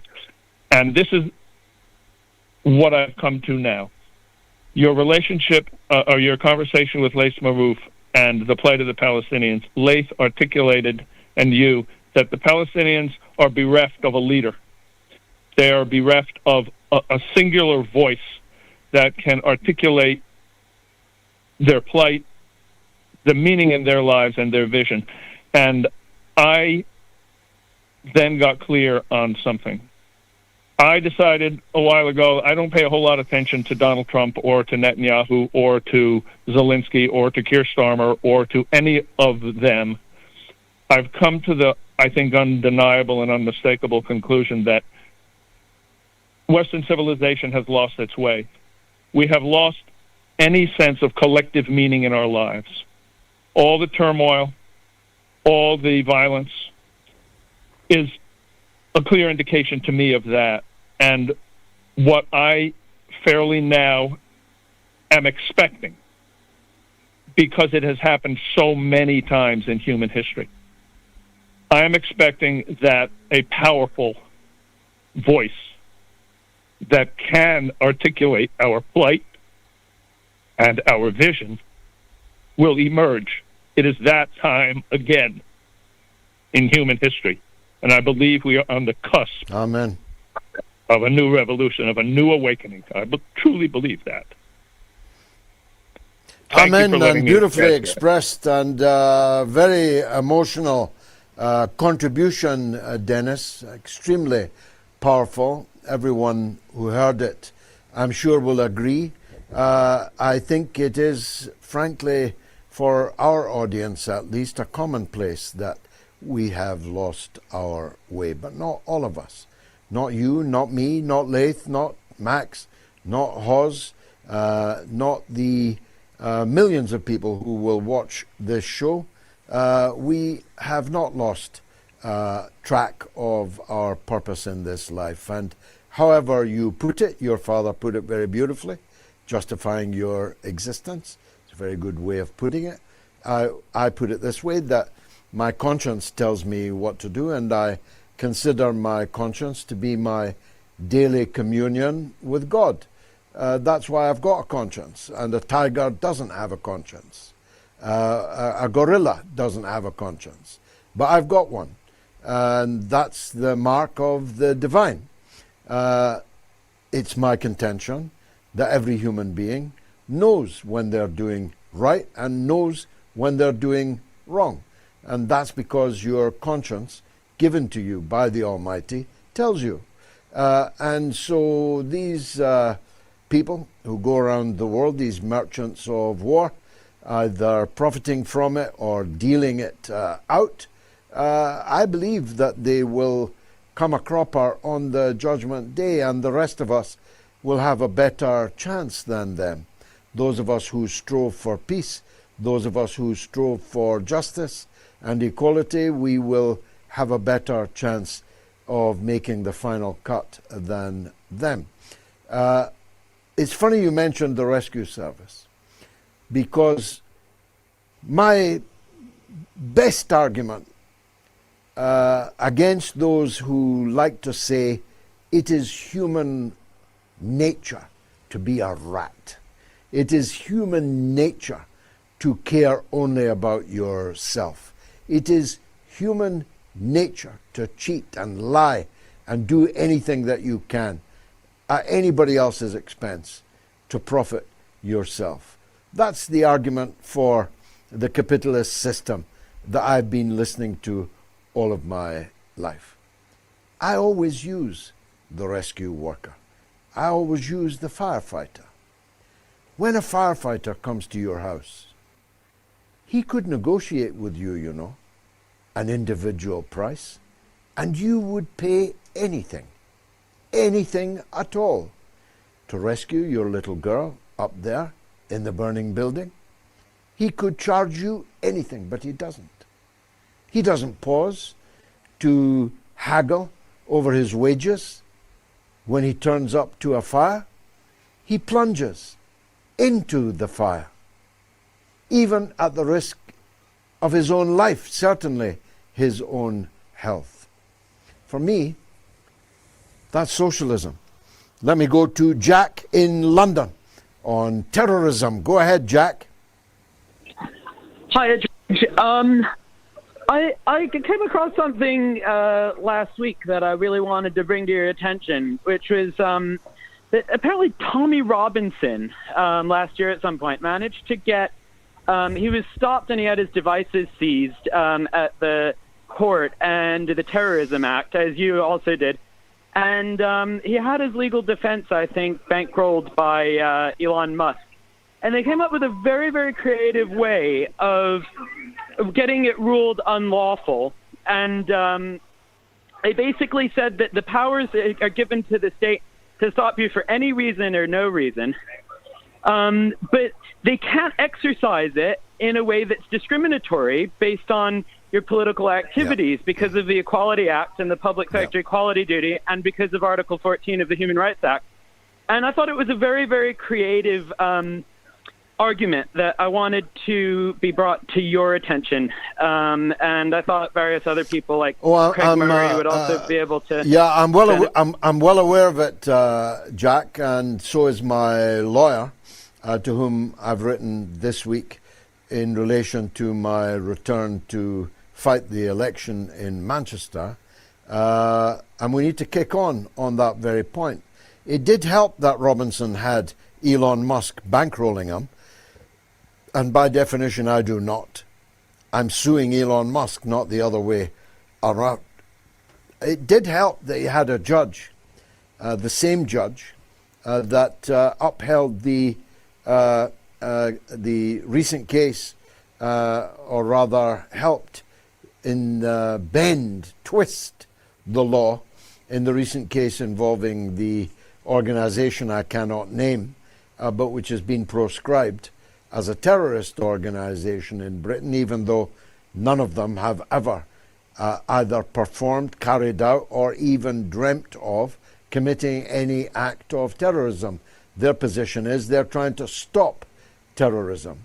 And it was the very judge who sentenced them for terrorism, for which they had never been charged, let alone convicted. That was the judge that found in favor of Tommy Robinson. But those 2 points notwithstanding, it is quite clear that they stopped my wife and I on a discriminatory basis. The law does allow them to stop anybody for any reason or no reason, as you said.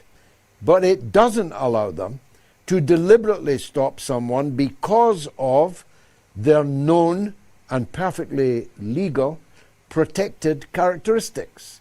Now, my perfectly legal protected characteristic is that I am against the NATO war on Russia.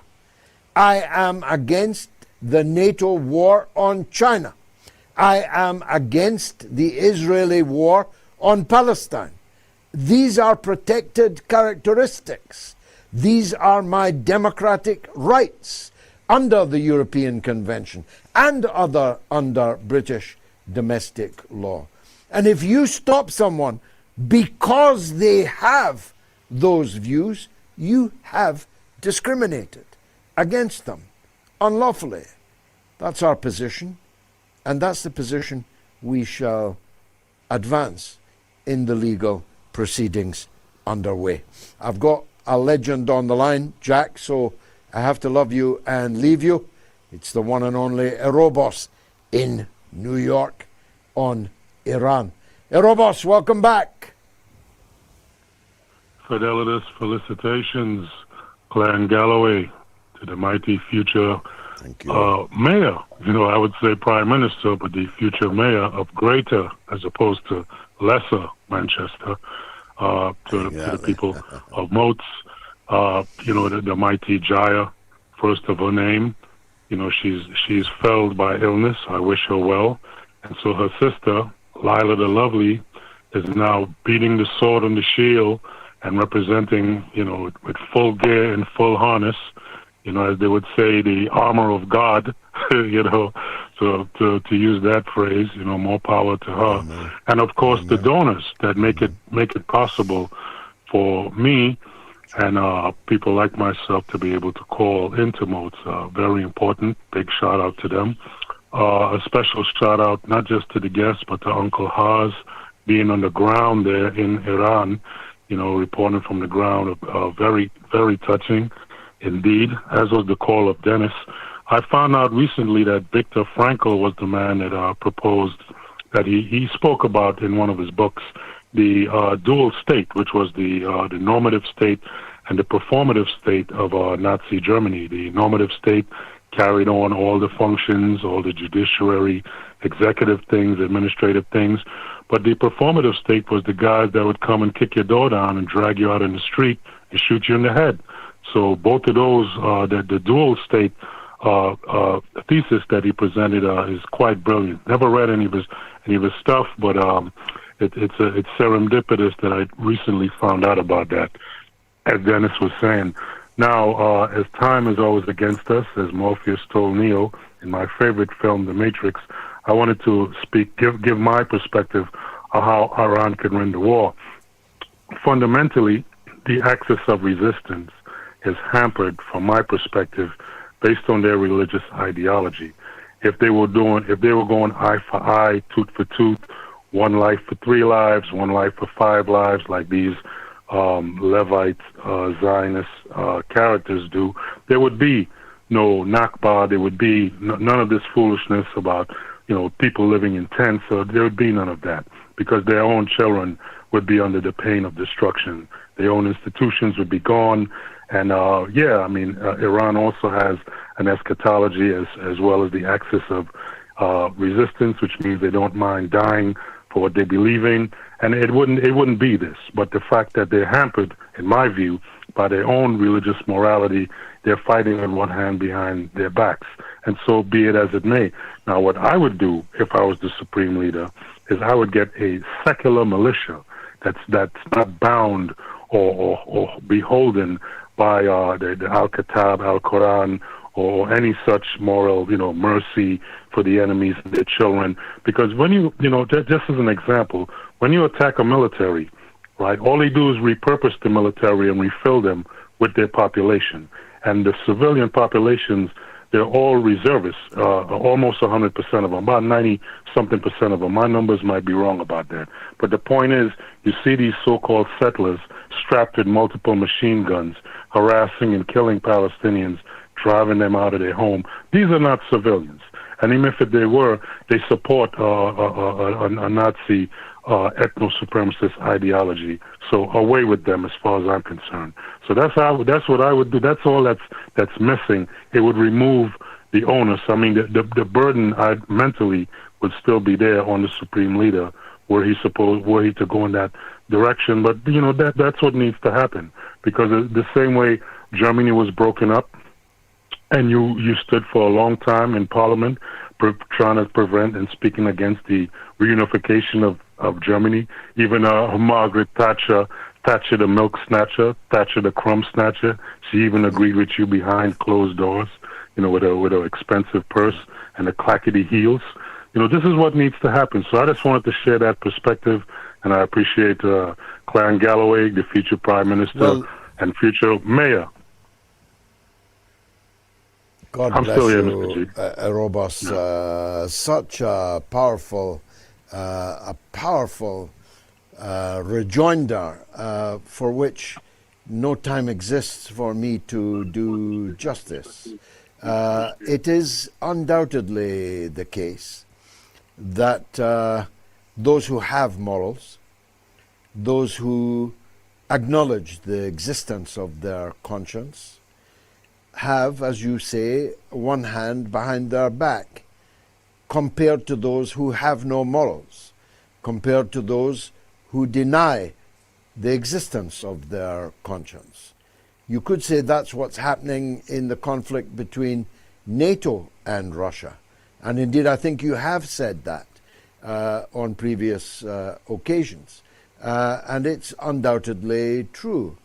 If I can refer to that conflict, how is it possible that Russia can be being hit every day by drones that were transported from Europe into Ukraine and then operated by foreign hands, penetrating deep into Russia and murdering children, not even Russian children in the latest occasion, children who were on tour as a football team from Belarus, a wholly separate state, but they were murdered by the EU. They were murdered by NATO. The trigger might have been pulled, only might, by a Ukrainian, but it was only possible because of the EU and by NATO. And so the question that many are asking is, how is that possible? Why are there still railway lines from Western Europe into Ukraine? Why are there still bridges across which this material is being conveyed? Why is there still electricity in a country that is destroying the lives of children as a matter of deliberate policy?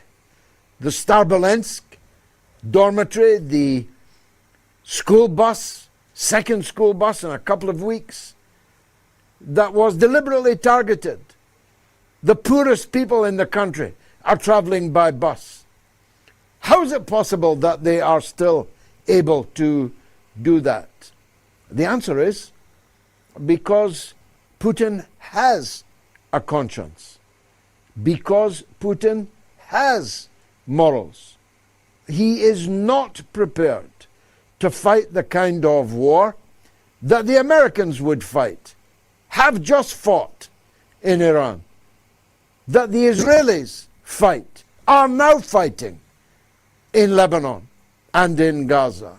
The Russians are not prepared to do that.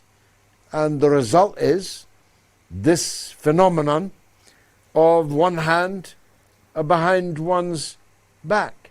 It's an important philosophical question that you raise, which, alas, I have not time now to address, because here's the woman without whom the news wouldn't be the news. Here's Gayatri. What's rattling, Gayatri? Let's go to South America, where in Colombia, at this moment, some 41 million people are casting their vote for the next president. So the first round of election took place end of May, and out of a field of 11 candidates came out 2. And the contest today is between Ivan Cepeda, who has an indigenous woman running as his vice president, and the two are supported by the current president, Gustavo Petro. And, you guessed it, on the other hand, a right-winger, outsider, called Abelardo de la Espriella. And he is, no surprise, supported by Trump. He endorsed him this week, calling him the Tiger, El Tigre. He says if he wins, he will have the total support and strength of the U.S. behind him. Well, don't we all want that? Now, who do we have in this Tigre? This Espriella, he likens himself to the Colombian Nayib Bukele, who is the president of El Salvador and is known to have an iron fist approach to crime. And so this Espriella is planning a mega prison to really clamp down on crime his way. He wants to build mega prisons. He is actually a lawyer, who in his past defended leaders of right-wing paramilitary troops and militias. And it also helps the fact that he's a billionaire. Now, of course, President Gustavo Petro can no longer run, so his candidate is running with his support. And in President Gustavo Petro, we saw, of course, a staunch supporter of Palestine. He has officially recognized the state of Palestine in 2018, and in 2024, as the war continued on Gaza, he officially terminated diplomatic ties with Israel, and he formally joined the South African case in the International Court of Justice. And also domestically, he achieved a lot. He reached the country, Colombia, reached the lowest levels of poverty since records began in 2012. So we are now witnessing a probable another coup of the right-wing forces, as we have seen and witnessed throughout South America. And if this tiger will win tomorrow when we wake up, I think we are left with only a handful of left-wing governments, socialist governments, that being Brazil, Mexico, Uruguay, and Guatemala? And Nicaragua. Sorry, Nicaragua. It is a remarkable thing that they keep coming up with these gangsterish billionaires that Donald Trump seems to be in love with. Yeah, he likes them very much. He loves a tigre, particularly one with a gold earring and no doubt gold teeth in his jaws. If he does succeed, then Colombia will revert to the long period in which I'm well familiar and was indeed involved with, the long period of popular struggle, because if he wins, it's clearly rigged. The rigging makes democracy and elections a farce. And it's a big mistake in the global south to fetishize elections and constitutions when your enemies are completely disloyal to anything called a constitution, to anything called real elections. A critique I used to level, as you well know, in Venezuela, who infatuated about a constitution and regular elections, which turned out to be not worth a hill of beans. God bless and save. President Nicolas Maduro and his good wife in their dungeon in New York, the very dungeon that the Epstein founder of the Epstein class committed suicide in. It's been marvelous. Sorry to overrun to everyone who's been inconvenienced, but I hope you enjoyed the show as much as we enjoyed making it and presenting it. God willing, we'll be back on Wednesday for the midweek mother of all talk shows. But only if you keep financially supporting it. Okay? Moat.tv. Good night.